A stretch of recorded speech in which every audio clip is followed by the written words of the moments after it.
as a foreign terrorist organization. Notice I say the U.S. designation. That's because the European Union has removed MEK from any such list. The United Kingdom has removed MEK from any such list. And as you've heard, the only other country that classifies MEK as a terrorist organization is Iran. The Iraqis, who act simply as pawns of Iran, have justified their cruel treatment of the residents of Ashraf and their insistence that the camp be closed by pointing to the terrorist designation that was imposed by the State Department. In 2009 and 2011, while a U.S. Secretary of Defense, Robert Gates, was in country, some 47 residents of Ashraf were massacred by Iraqi troops using weapons that were supplied and vehicles that were supplied by the United States. Regrettably, U.S. forces were directed to withdraw just before the Iraqis went in both times. And of course, the identity cards and the splendid letter guaranteeing their safety that the Ashraf residents received, though regrettably those were not bulletproof. And so the U.S. made bullets and armored vehicles that the Iraqis turned on them were able to overcome even those identity cards and that guarantee.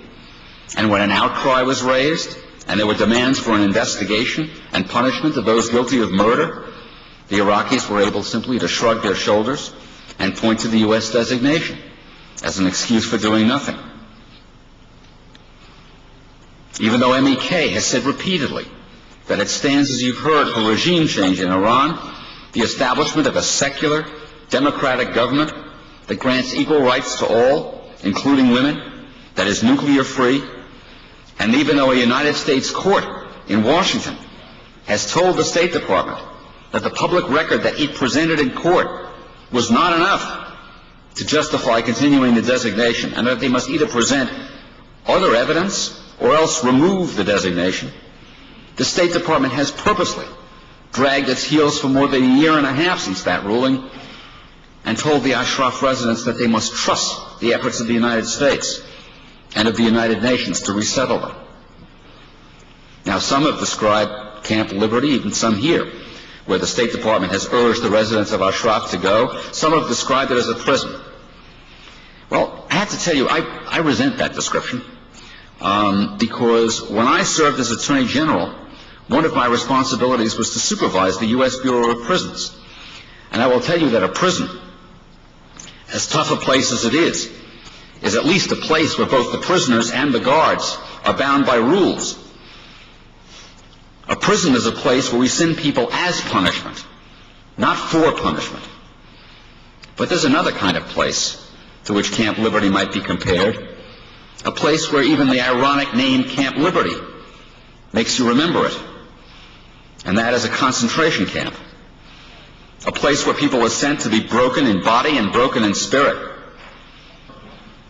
The Iraqi army has already given the residents of Ashraf a taste of the liberty that they have in mind for them at Camp Liberty. And this is the force that's supposed to protect them at Camp Liberty. You know, the 18th century philosopher Edmund Burke said that all that's necessary to assure the triumph of evil is that good men do nothing. I think what we've come here this morning to say is that the people in this room and others who are not in this room do not intend to stand and do nothing.